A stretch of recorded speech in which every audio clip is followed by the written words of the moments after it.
back to the channel. My name's Adrian. Today I'm going to be discussing another Shadowdark campaign setting. So recently I did my top 10 campaign settings for Shadowdark. I'll link it at the end of the video if you haven't watched it. But one thing that was really missing from there was a good Western setting. There's been a few. I've back kickstarted one. I've been watching a couple, and last week I was sent one, and the writer was like, "Do you want to have a look at this?" And I was like, "Western setting, Shadowdark. I'm in. Send it over. Let's have a look. Thank you very much." So yeah, obviously, complete disclosure, this was sent to me for review. Well, not for review, to review as in to look at. And while it's camera's on, I'm smiling. It's 140 pages of a Western setting. It's got an adventure in there. It's got a hex crawl with 39 unique locations. It's got new classes, really interesting change of the armor class system, which I think really makes sense. New magic, 20 new spells, and these three weirdy, not quite god beings that exist that can sort of ask the players, well, the players can ask them for boons, and, well, they might take bad things back from them. As always, let's just jump straight over to Tabletop RPG so you can see where you can pick this up. So here we have Veilstone, a gothic western setting. I'd say it's a proper campaign setting.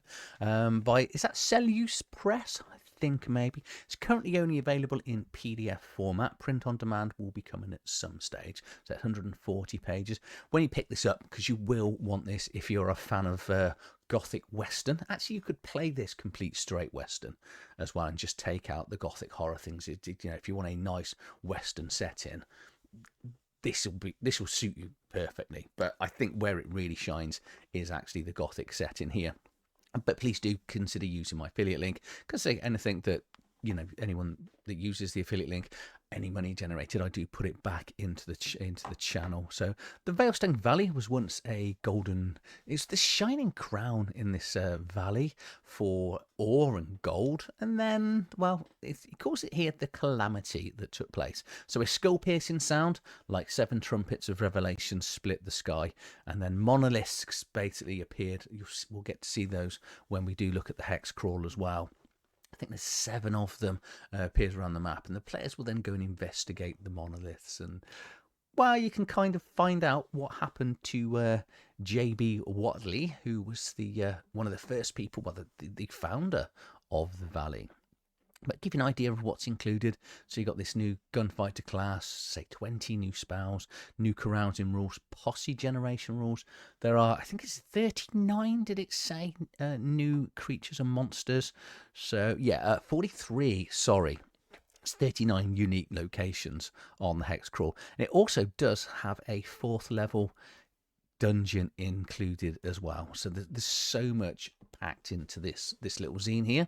Say little, it's not really little, but I'll just show you what else is included when you pick it up as well. So when you pick it up, you will get the zine, so it's 140 pages, but you will also get a map for the initial, well, it's not initial because it's a 4th level dungeon. The players are going to start off in Tuck's Place. I'll show you on the hex crawl where that is.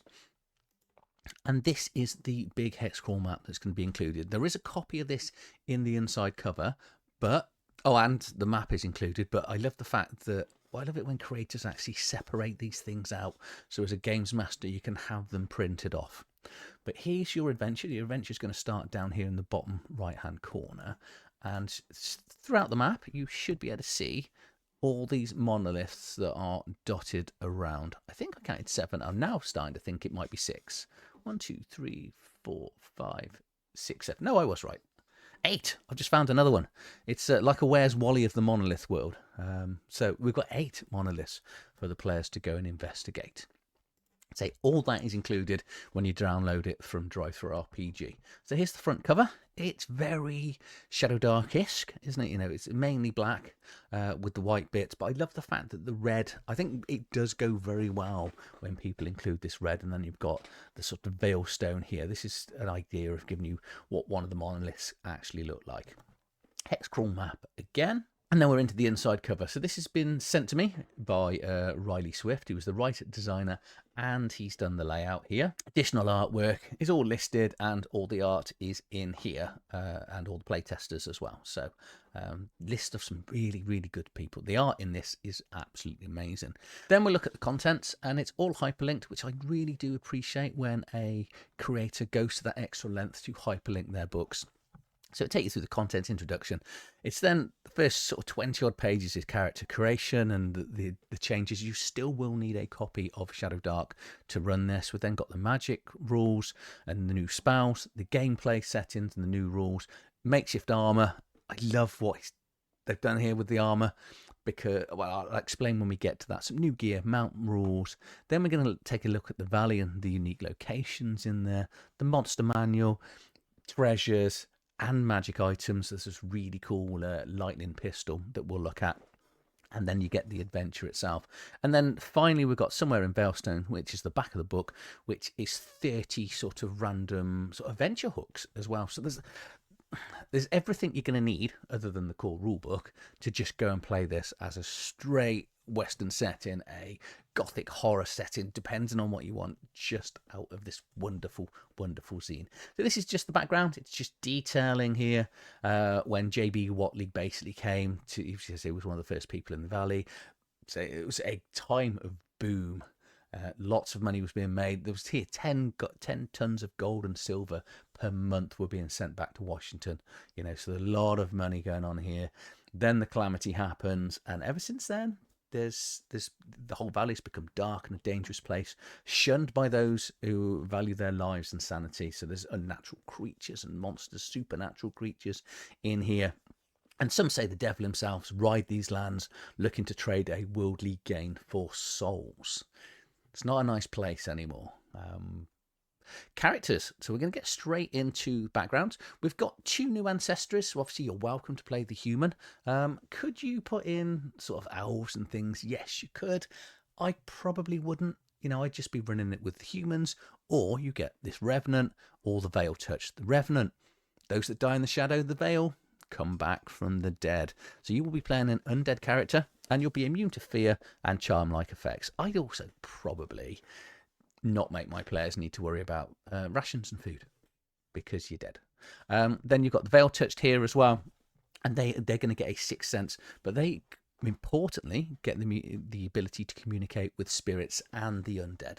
Obviously not the Revenants, because they can talk, because you wouldn't have player characters. Never run a setting where players are muted. It's tough.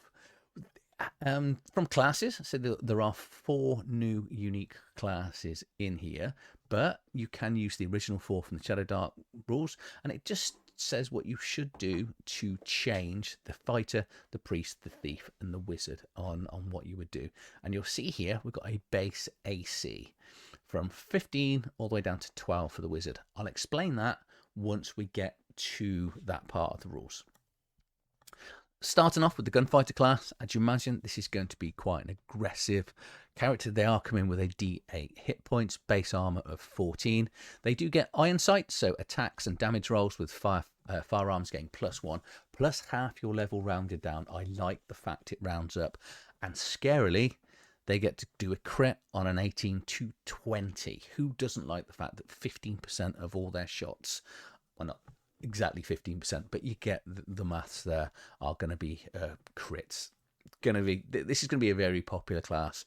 I can think of several people in groups that I play with that are going, well, I'm saying that I want to play this one too. And they get quick draw, so a gunfighter may take a surprise turn against opponents at the start of a combat, even if they're aware. So they're going to get to go a lot quicker. And second up, we get the Scout class, which, as you'd imagine, is really good. It's got this trailblazing ability here. They're really good at pathfinding, tracking. They're going to gain advantage on these sorts of roles. They're very good at hunting one particular person a day, and on a successful range attack against an unaware creature, you can deal an extra weapon die of damage equal to half of your level rounded down.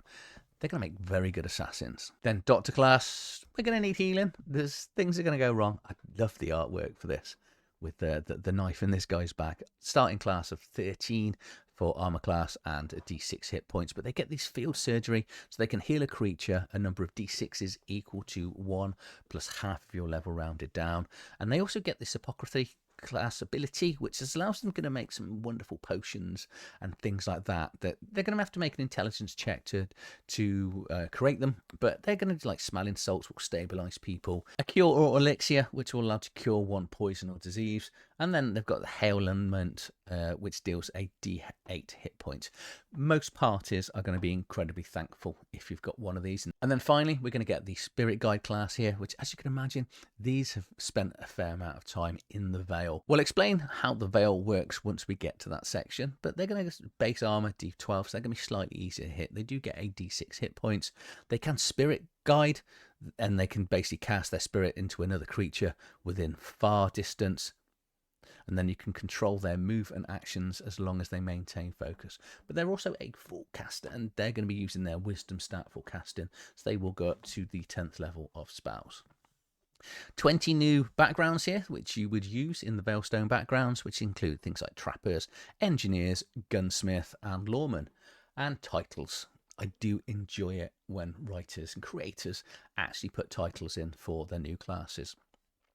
Power of the Veil. So this is what I said about the 3 mysterious characters, that they're not gods, and they are, well, they've got stats, so it means you can kill them, but these will give nice, or maybe not, boons to the players at times during the adventure when they discover them and they find them.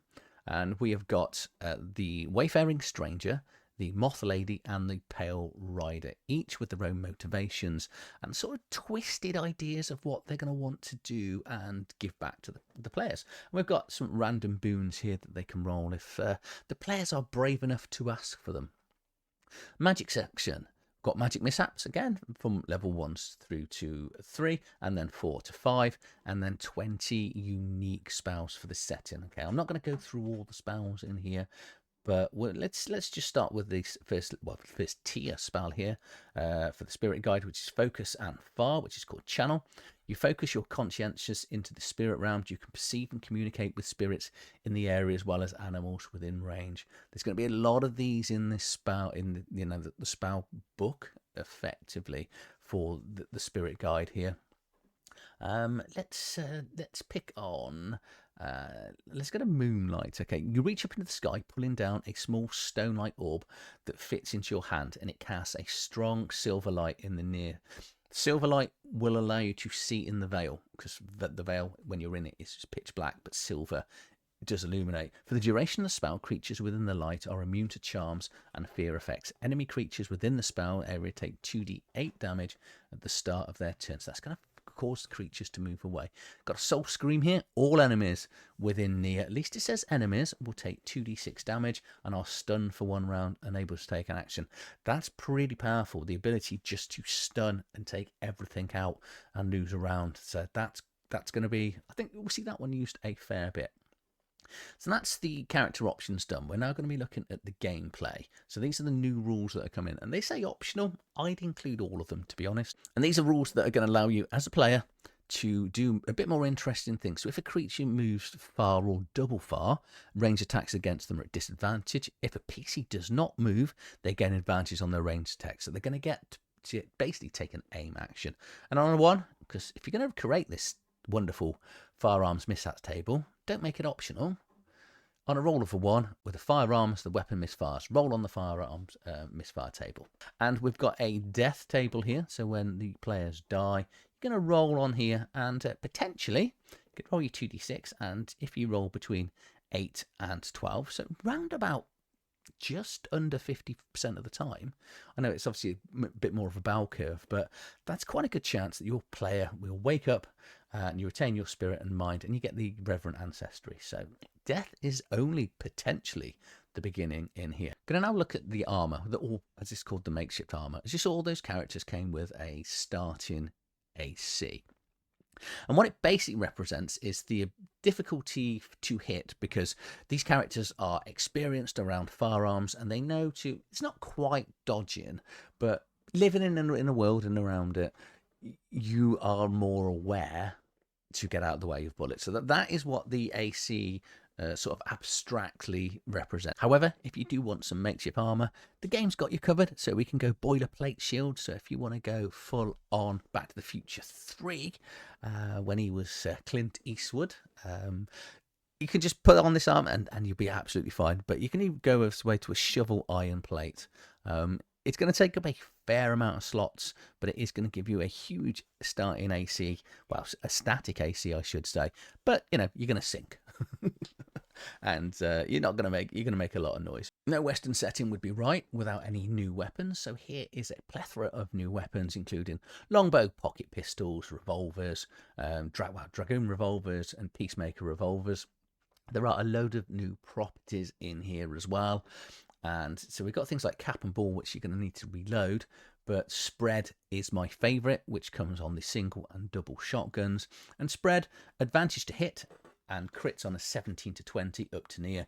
Disadvantage on rolls to hit past near. So near range, it's going to kill an awful lot of things. Beyond that, you're safe. Just take a one step back. So we've got new gear as well as the conversion from the costing from gold pieces to dollars. And then just some things that you'd expect to buy, things like bandanas, map, chalk. I say things you'd expect to buy, chalk. We know what chalk is. It's quite amusing that it's in here. Compasses and shovels and things, and dynamite. Obviously, who's not going to want to mess around with dynamite? Mounts and vehicle rules in here, as well as the cost of beasts of burden, as well as buying the tack and wheels. Carousing rules. So there are new carousing rules, as you would expect. Costs are still the same conversion from Shadowdark. Still going to get up to the +6 bonus. And then you're just going to add it together. Yeah, I'll be saying this isn't a rules summary to gain some experience. And that's like you've got a 9 here. You drunkenly pull off a dangerous stunt on a dare. You're going to get 5 XP and a luck token back.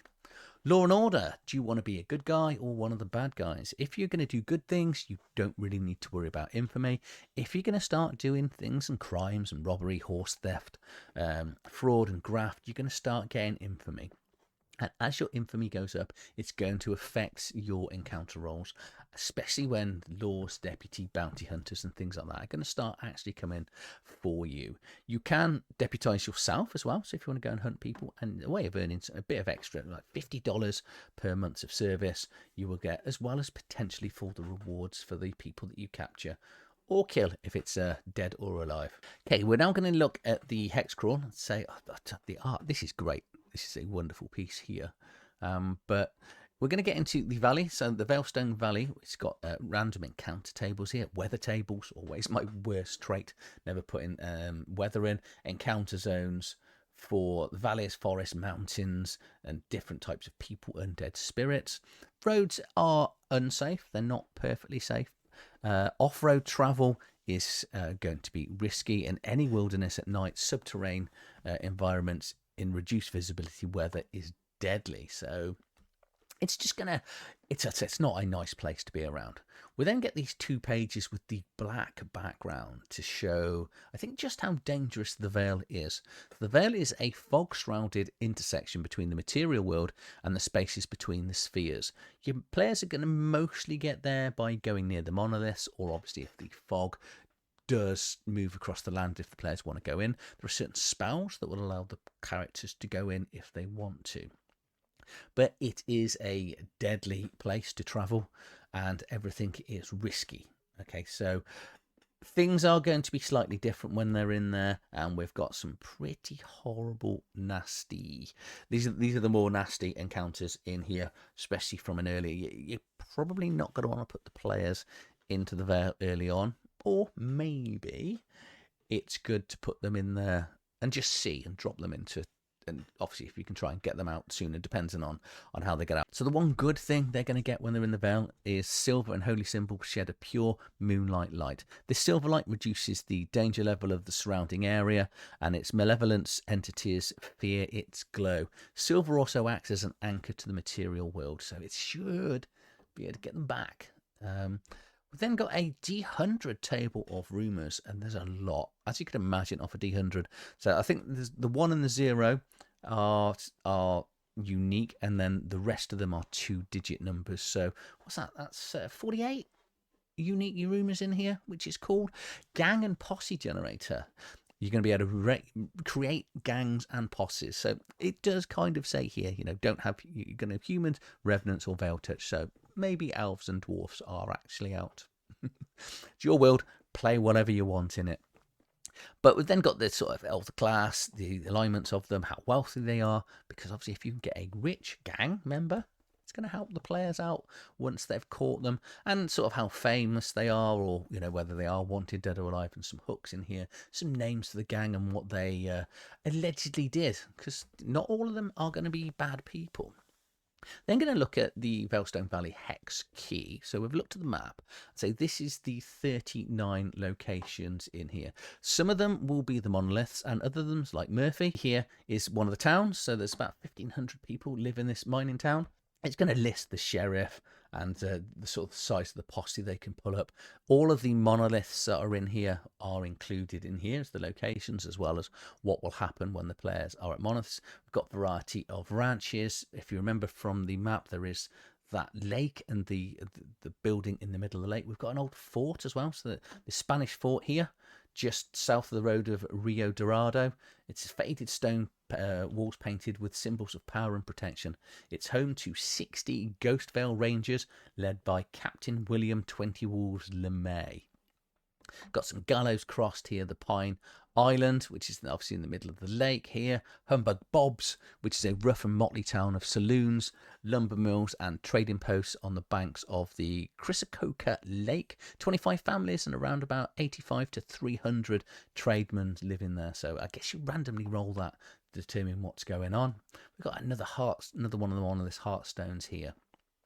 And I should say Tuck's Place here. So this is Tuck's Place. This is just the location of the level 4 dungeon. Well, it's not a dungeon. It kind of is a dungeon once we get into it. That the players will discover at some stage. Then get into the monsters. So it does say on TTRPG there's 42 monsters in here. All of them will have descriptions. Some of them will have drawings, or I should say artwork to them. So we've got things like Beast of Burdens. We've got a cow, if you want a strong, docile animal that's well suited for farm work. So it is actually just a standard cow, but it does come with the stampede ability. And then we've got some demons here. So we've got the avatar of Lamashu 2, I think that's how it's pronounced. That's the name of the adventure in the back. We've then got the page on Deros. So there's 4 different types of Deros. So these are going to come up a fair bit. So the Deros were once part of a great Lemurian, I think that is, civilization that ruled in a forgotten epoch. Their cities were subterranean jewels that mirrored the towns of the Lemurians above. And these aren't nice. So we've got like the Master of the Brood, Service of Archons, which is one of the acolytes. And then we've got an Archon here, which is a level 10 creature, which is going to be a little bit tough. But obviously you're going to tease these out with the Broods initially, which is only a level 2 creature. So yeah, and as they discover more in the hex crawl and in the valleys, say these Deros are going to, well, you're going to introduce them to higher level ones. Then we've got a Gold Bummer here, which is a small stunted creature resembling a long-bearded prospector. Cursed by their love of gold, it lures victim into illuminations of treasure. Oh, I should have said on the hex crawl map as well, there are, I think it's 8 unique mines that the players can go in, and this, because one of the mines, this is the Lady Moth, one of the mines is run by Merlin, who is a level 4 wizard, and he's got all these undead creatures that he's built up to carry on mining to generate all of his wealth. So Moth Lady is next, as well as the Pale Rider and the Seafaring Stranger. I'm not going to explain anything about these, but it does going to cover in more details. Remember when we looked at the boons, what the players can get? This details a little bit of what they're going to expect from the players. And then we've got a load of tunnel fiends here. These are the feral, gaunt, devoid of sanity and empathy, covered in accrued tribal markings of dry blood. So again, these are going to be filling the valley with horrific creatures and stuff. There's just so much cool stuff to kill. Not kill the players with. I always misspeak when I say that, but throw in front of the players. And then this wood ape, which is ace. I love the artwork on it, and I love the fact it is a huge ape-like earth spirit covered in dense fur. So it's not an actual animal, it's a spirit, but it's still going to go and smash the players really hard. Some treasure tables in here, so for random items, any sort of conditions they're in. We've then got actual treasure tables from, was it levels up to 3, 4 to 6, 7 to 9, and 10 plus, just as you'd expect from Shadowdark. All of these on D100 tables as well. So again, 48 different things for each one of the Trevors. We then got a magic items, and you can just sort of, it's a magic finery it's called, but these are magic items. You can roll for its magical bonus in here, and as you'd expect, curses. So some will have benefits and some will have curses. Do love a nice cursed item to give out to the players. I like when it's got a benefit and a curse, and same we've got here with weapons benefits and weapons curses, and then some specific magic items like the lightning pistol here, which is actually, this is the only spelling error that I did notice, so we are missing the H on here. So activate the lightning pistol to make a range attack against a target up to near. On a hit, it deals 2d8 damage. The target must succeed on a con 15 save or be stunned, unable to move or act, but not both, until the end of the next turn. Levitation bout. Now, do not... it's like giving players flight, but when activated, the bearer can float to near distance vertically per round of their turn. They can also push against solid objects to move horizontally. So this isn't quite as scary as flight, like the flying broom could be. These things can be a little bit... troublesome for adventures for go and find things out, but the good thing is with this broom, it's got its own personality, so it might kick back and not necessarily do what the players want them to do. And then finally, we're going to get to the Fame of Lamashtu, which is the 4th level dungeon adventure setting that you're going to throw the players at. Just to give you a brief idea of the background of this. So Tuck's Place, which I showed you on the hex crawl map, was once the ruined homestead of the valley's founder, but it's now been taken over by the Bedlam Boys, which is a gang of savage marauders known for ransoms, mutilations, and ritual violence. To make things worse, Lucian Eccles is a man of many skills and he's a scholar of ancient linguists from an obscure New England university, has basically turned up and taken over the gang. And now they are a full-on devout worshippers cult of Lamashtu, the mother of demons. So yeah, they're, unbeknownst to them, as the players go in, they think they're going there to discover something. And as time goes on, well, they think they're basically going to be taking out this gang. But for now, for 2 years, the gang has basically become a death cult. And it's going to take quite a dramatic turn for the worst as the players go in and around the adventure. So initially, just to show you the map here. So initially, they're going to go into Tuck's Place. They'll probably go up to the attic, and then they're going to find a base shrine up in the attic. They'll then find the secret access to the hidden mine. And then we're going to go through the hidden mine all the way through to finally... the sort of the fame of Lamashtu at the end of this sort of dungeon crawl. It talks about the factions in here that are in there. The level 1s to level 11. The danger is not too bad. You're going to be checking for random encounters every 2 rounds. Most of this is that has got lamps in, I should say. It's total darkness at night, but obviously if the players turn up at day, there are windows in here. Random encounters for it, but once they get underground, it's going to be mostly blackness, new random locations, and each of the locations is very well listed. Gives you, it doesn't do it in italics, but it does give you something. It appears as the game master on all the ones that I've read that you can actually read out, and then breaks down what's going on in each of the rooms. Then finally we're going to get the 2 NPCs, which I'm going to scroll past. Larger version of the map here as well in the back of the book. And then the final back page is 30 new sort of one-shot ideas. Gives you an idea of little missions and things that the players can do with things that they see and stuff like that. Well, I'll keep this brief. This is amazing. Just go and buy it now. I've been waiting for a really good Western setting for Shadowdark. I think it's the only thing that may put people off. It doesn't put me off because I like the sort of the Dark Veil-esque type things that you're actually going to get with this. But I think, you know, some people may be looking for a straight Western, and I know a straight Western is being worked on for Shadowdark. I can't discuss it. I can't discuss who's running it, but who's writing it, but I know one's coming. But this is absolutely brilliant. There's so much just rammed into this 140 pages. I love the way it's laid out, and I love the text and the fonts that you're using. But I think we pretty much say this with most Shadowdark sort of rule books and zines now. We've kind of got, it's got a formula to it. It's got a setting and a font to it. I think it's probably one of the reasons why it resonates so much with people like me, because they just become easy to read.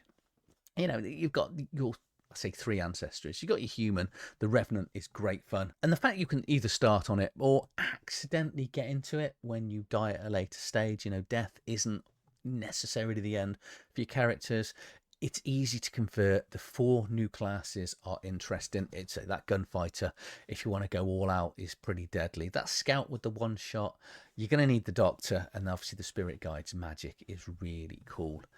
So it's going to allow you to interact with the Veil, pull people into the Veil and talk and mess around with spirits.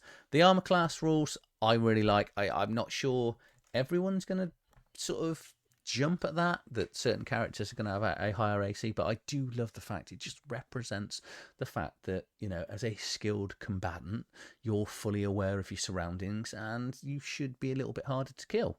You know, it represents sort of dodging and moving around a little bit. You know, I think if I got into a gunfight, I'm dead. I'm just going to freeze. You know, where a trained person should be aware to, you know, hide in the shadows a little bit, use a little bit of cover, or even stand sideways, I suppose, is maybe where that all comes from.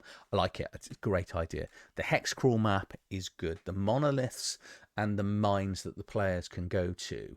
And you can, you know, you're going to have to create some of the mines, well, all of the mines from scratch. But there are plenty of literature around. You know, I'm going to mention Chubby Funch. Well, the Shadowdark Core Rulebook has the ability to write dungeons, but Chubby Funster's Games Master's Guide, which is just selling loads and loads of copies. I make it sound like I'm part of the company, but I do speak, you know, we do speak a fair amount on how well it's going.